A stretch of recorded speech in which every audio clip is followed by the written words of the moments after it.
ভাই কতদিন হলো দোকানটা? 7 মাস। 7 মাস। ওই আমার হেলমেটটা আছে তো এখানে দেখি, এই যে।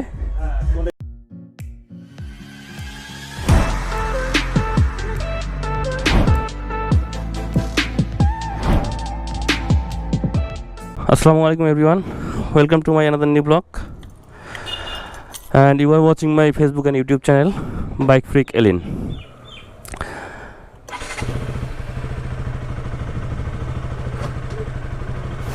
So basically আজকে আমরা যাচ্ছি একটু লালমনিরহাটে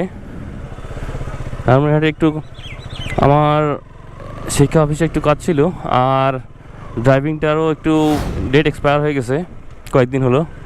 লালমনিরহাটে অনেকদিন থেকে যাওয়া হয় না, সেজন্য যাচ্ছি আর আমার কাজটাও সেরে আসবো।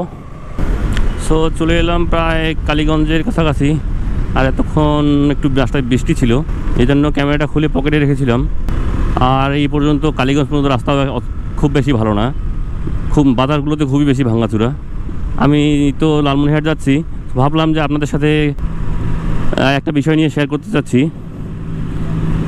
সেটা হচ্ছে বাইকের ফুয়েল সেভিং কিছু ট্রিক্স। আপনারা কীভাবে বাইকে সবচেয়ে ভালো মাইলেজ পাবেন। বর্তমান বাজারে তো তেলের প্রাইসটা অনেক বেশি, এই জন্য আমাদেরকে সাশ্রয়ী হতে হবে। সো আমি ভাবলাম এই বিষয়গুলো আপনাদের সাথে শেয়ার করা উচিত, আপনারাও যদি একটু উপকৃত হতে পারেন। সো এটা আমরা বেসিক্যালি দুইভাবে করতে পারি। সেটা হচ্ছে, একটা হচ্ছে মেইনটেনেন্স, বাইকের যে মেইনটেনেন্স, আর একটা হচ্ছে রাইডিং টেকনিক, মানে চালানোর টেকনিক একটা।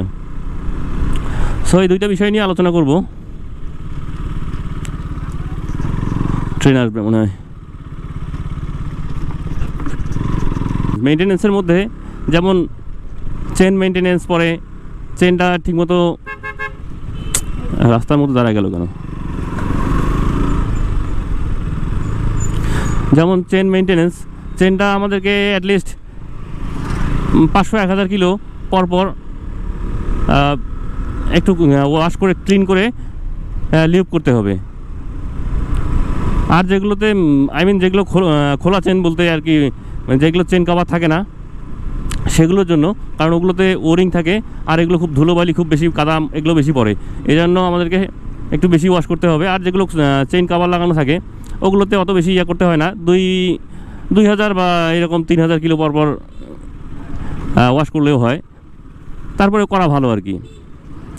সো যেটা খোলা চেন, এই চেনটা যত্ন বেশি নিতে হয়, কারণ এটা খুব বেশি ডাস্ট পড়ে, বেশি অনেক ডাস্ট পড়ার কারণে খুব মাঝে মাঝে কিছু পয়েন্টগুলো জাম হয়ে যায় যদি ঠিকমতো মেনটেনেন্স না করি। সো এই গেল চেনের বিষয়টা।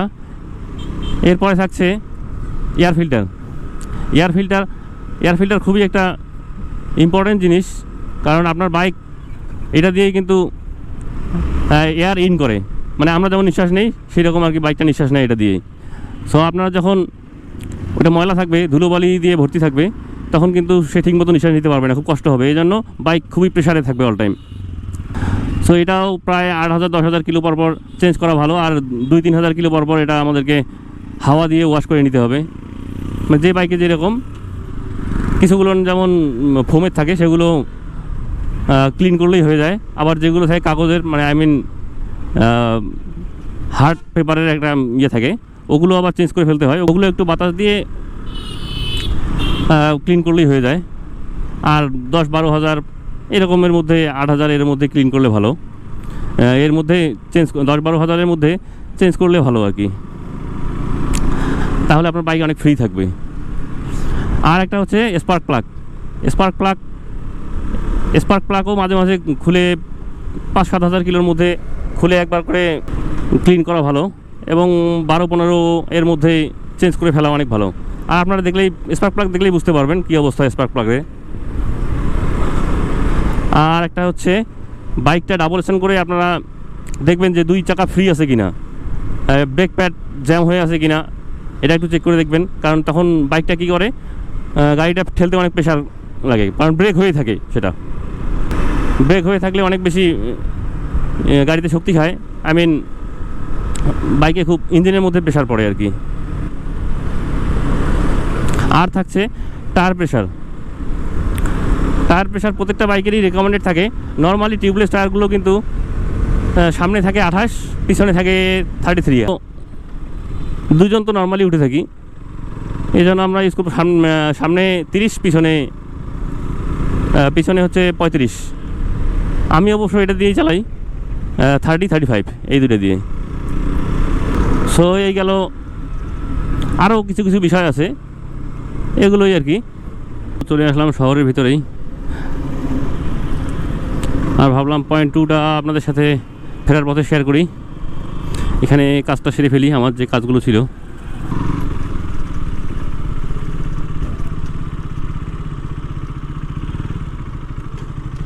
এখানে বেসিক্যালি আসলাম শিক্ষা অফিসে, কাজটা হলো না আজকেও। এবার 2 দিন আসলাম এই পর্যন্ত, আবার আসতে হবে হয়তো। দেখি, অনেক প্যারা, অনেক শুধু প্যারা আর প্যারা এদের অফিসে। ছোট্ট একটা স্কুলের কাজ করা ছিল আমার, ওই স্কুলের কাজের কিছু জামানত বাকি ছিল, এই জন্যই বেসিক্যালি শিক্ষা অফিসে আসা। কিন্তু বিলটা দিল না আজকে আমাকে, আরও কয়েকদিন নাকি সময় লাগবে। সো আর একটু কাজ আছে আমার, সেটা হচ্ছে ড্রাইভিংয়ের মেয়াদটা শেষ হয়ে গেছে, ড্রাইভিংয়ের মেয়াদটা একটু বাড়াই নিব। ফিঙ্গার প্রিন্ট এখনও দেওয়া হয়নি, হয়তো ফিঙ্গারের মেয়াদটা দেবে আজকে। তো গিয়ে ফিঙ্গারের মেয়াদটা দিয়ে আর ব্যাক করবো, তারপরে হাইওয়েতে গিয়ে আপনাদের সাথে সেকেন্ডটা আপনাদের সাথে শেয়ার করব আমি। এলাম মুক্তিযোদ্ধা হোটেলে, এখানে লাঞ্চটা সারি।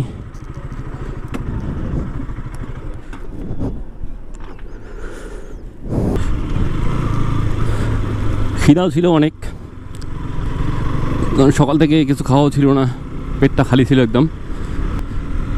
লালমনিরহাটে যখনই আসি খাওয়া দাওয়াটা মুক্তিযোদ্ধাতেই করি, কারণ এখানে খাওয়াটা অনেক টেস্টি। দেখি এখানে একটা দোকান আছে, ওখানে ঢুকি, দেখি অকটেন বুস্টারটা পাওয়া যায় কিনা, কারণ খুবই ডিস্টার্ব দিচ্ছে। ভাই অকটেন বুস্টার হবে? অকটেন বুস্টার ফ্লেমিঙ্গোটা আছে?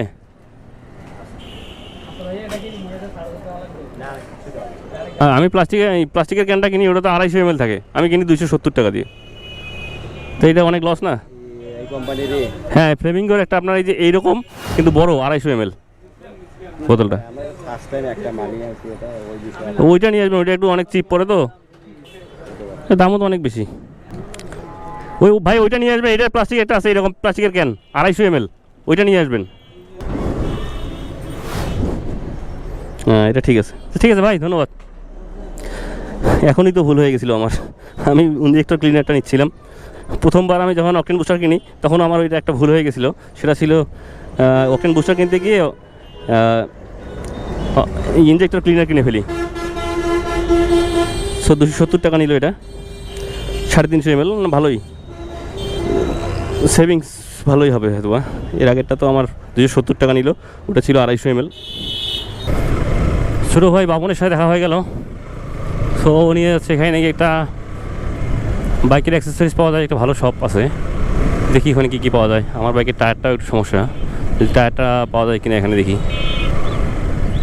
মোটো হান্টার, আচ্ছা এখানেই দেখি পাওয়া যায় কিনা।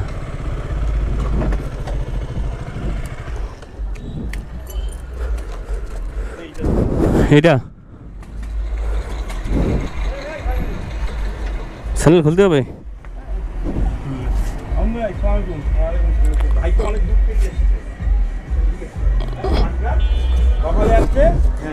ভাই আসসালামু আলাইকুম, বসুন। বাহ সুন্দর তো ভাই। কতদিন হলো দোকানটা? 7 মাস। ওই আমার হেলমেটটা আছে তো এখানে দেখি, এই যে এটা কত প্রাইস এখন? ওটা প্রাইস কত এখন? আমি 4.5 দিন ছিলাম।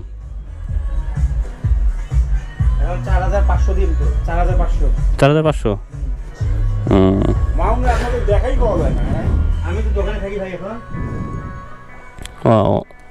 অনেক কিছুই পাওয়া যাচ্ছে।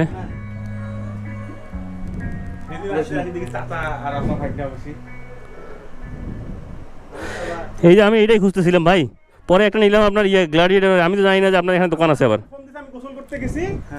হ্যাঁ আসি সকালে একবার কথা হয়েছে আসি দেখি আমি মনে করেন বাহাদি বাইরে ফোন দিছি আমি বাইকে চলছি। আচ্ছা ঠিক আছে, আল্লাহ হাফেজ। হ্যাঁ চলো ভাই, বাপনকে বিদায় দিলাম, আমি চলে যাচ্ছি এখন। ভাইয়ের দোকানে ছিলাম, মোটো হান্টার, না সবটা দেখে ভালো লাগলো যে আমাদের দিকেও এইসব দোকান হচ্ছে। ওখান থেকে একটা গ্লাভস নিলাম আর অ্যান্টি ফগ ভাইজার নিলাম একটা। আচ্ছা ভাই গেলাম তো, আল্লাহ হাফেজ। হ্যাঁ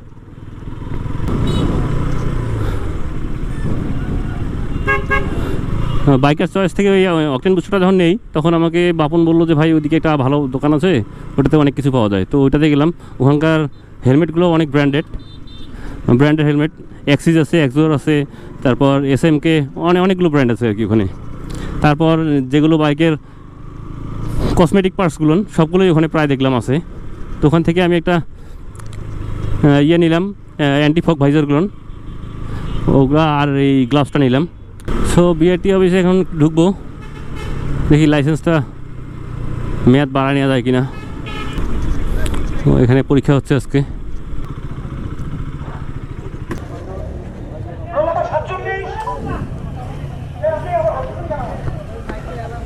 আমার মেয়াদটা বাড়ায় ফেললাম। আমার নেক্সট ফিঙ্গারপ্রিন্টের ডেট দিল জানুয়ারি মাসে, ডেট দিল একদম। সো বিআরটি এর কাজ শেষ করে ওখানে আবার দুলালের লার্নারটা ছিল, ওটাও নিয়ে নিলাম, নিয়ে এখন রওনা দিলাম লালমনিরহাট থেকে। এখন বের হয়ে পড়লাম। সো এখন সেকেন্ড পয়েন্টটাতে চলে আসি, সেটা হচ্ছে রাইডিং টেকনিক। রাইডিং টেকনিকটা বেসিক্যালি হচ্ছে এটা আপনার চালানোর উপরেই অনেক মাইলেজ ডিপেন্ড করে। যেমন কেউ সেম বাইক একজন চালালে দেখা যাচ্ছে লিটারে প্রায় 50 যাচ্ছে, একজন চালাচ্ছে আবার ওই বাইকই লিটারে 40 এরকম যাচ্ছে। এটা হতেই পারে কিন্তু, কারণ চালানোর উপরে অনেক ডিপেন্ড করে বাইক চালানোর উপরে। একটা গিরগিটি এসে বসছিল, কিছু হয়নি, বের হয়ে চলে গেছে, ভাবলাম মরে গেছে কিনা। আবার একটা পিঁপড়া আমার পাশ দিয়ে গেলেও আমি নামার চেষ্টা করি। আর ইদানিং রাস্তার মধ্যে খুব ব্যাঙ দেখছি আমাদের লোকাল রোডগুলোতে, ব্যাঙগুলো আমি সাইড দিয়ে নিয়ে যাই। পশু পাখি মারতে ইচ্ছে করে না, খুবই খারাপ লাগে পরে নিজের মধ্যে, যদিও ভুলবশত একটা পড়ে যায় নিচে। সো বিষয়টাতে চলে আসি, যেটা বলছিলাম রাইডিং টেকনিক। যেমন আমার একটা 2011 সালে এফজেড ছিল। এফজেডে আপনারা জানেন এফজেড ভার্সন 1টা, এফজেড ভার্সন 1-এ কিন্তু মাইলেজটা খুব বেশি ভালো ছিল না, 30-35 করে ম্যাক্সিমাম সবাই পেত। ওটা আমি চালাতাম প্রায় 39, 40, 38 এরকম চলে আসতো। কিন্তু আমি কারো কাছ থেকে শুনি নেই যে এত বেশি মাইলেজ পায়। সবাই যার সাথেই আমার দেখা হতো ওই বাইক চালায় বলতো যে ভাই মাইলেজ তো ভালো না, 30-35 এর বেশি আসতো না। সো আমার এক বড় ভাই ছিল, উনি মাঝে মাঝে নিয়ে যেত আমার বাইকটা। তো উনি আমাকে বলে তোমার বাইক তো 25 কিলো লিটারে যায়। আমি 100 টাকা তেল নিয়ে এই 20 কিলো 25 কিলো চালাই আসলাম, তেল শেষ। কিন্তু আমি বললাম না ভাই, আমার কাছে তো 40ই যায় প্রায়। সো রাইডিং টেকনিকটা হচ্ছে সর্বোচ্চ গিয়ার এবং সর্বনিম্ন স্পিড। যেমন আমার বাইক এখন চলছে, আমার 6টা গিয়ার, সো 6টা গিয়ারে চলছে। আর এখন আমার স্পিড আছে 40+, 40, 41, 42 এরকম চলছে। কিন্তু এর থেকে কমে কিন্তু আমি চালাতে পারবো না। এর থেকে যখন কম স্পিডে চালাবো তখন আমার বাইকটা ধাক্কা দিয়ে দিয়ে দিয়ে বন্ধ হয়ে যাবে। আর যখন এই সেম স্পিডে আমি কিন্তু আবার 3 নম্বরে 5 নম্বরে চালাচ্ছি, তারপর 4 নম্বরে চালাচ্ছি, আবার 3 নম্বরে কিন্তু চালাতে পারবো নর্মালি, মানে বাইকের সিসি অনুযায়ী। একটা বাইকে আমরা প্রথম গিয়ারে 40-এও উঠাতে পারি, আবার একটা বাইকে আমরা 15-ও তুলতে পারি। সো 15 তুলে আমরা এটা আবার যদি গিয়ার শিফট করি, তার মানে আরপিএম 3-4-এর মধ্যে রেখেই আমরা যদি বাইকের গিয়ারগুলো শিফট করি তাহলে মাইলেজগুলো আমাদের অনেক বেটার আসবে। যেমন 1 নম্বর গিয়ারে আমরা শিফট করলাম 15 থেকে 20-এর মধ্যে, তারপর 2 নম্বর শেষ করলাম 25-30-এর মধ্যে, 3 নম্বর শেষ করলাম 35-40-এর মধ্যে, 4 নম্বর শেষ করলাম 45-50-এর মধ্যে। সো এইভাবে কিন্তু আমরা অনেক সেভ করতে পারি। আর এখন যা তেলের প্রাইস তো অনেক বেড়ে গেছে। আগে যেখানে এই টাকায় আমরা 1.5 লিটার তেল পেতাম, এখন সেখানে মাত্র 1 লিটার তেল পাই। সো আপনারা বেশি হাই আরপিএমে বাইক চালাবেন না। সো আপনারা চেষ্টা করবেন 3000-4000 আরপিএমের মধ্যেই গিয়ার শিফটিং করার চেষ্টা করবেন, তাহলে মাইলেজটা অনেক ভালো পাবেন। সো এই হচ্ছে রাইডিং ট্রিক্সগুলো, এগুলো আপনারা অনেকেই জানেন, যারা না জানেন তাদের জন্য এটা হয়তো অনেক উপকারী হবে। সো আমার এই ভিডিওটা যদি আপনাদের কোনো কাজে এসে থাকে বা ভালো লেগে থাকে, অবশ্যই আমার ইউটিউব চ্যানেলটা সাবস্ক্রাইব করে দিবেন এবং লাইক কমেন্ট শেয়ার করবেন অবশ্যই। আপনারা সবাই ভালো থাকবেন, সুস্থ থাকবেন, আর আজকের ব্লগটা এখানেই শেষ করছি। আল্লাহ হাফেজ।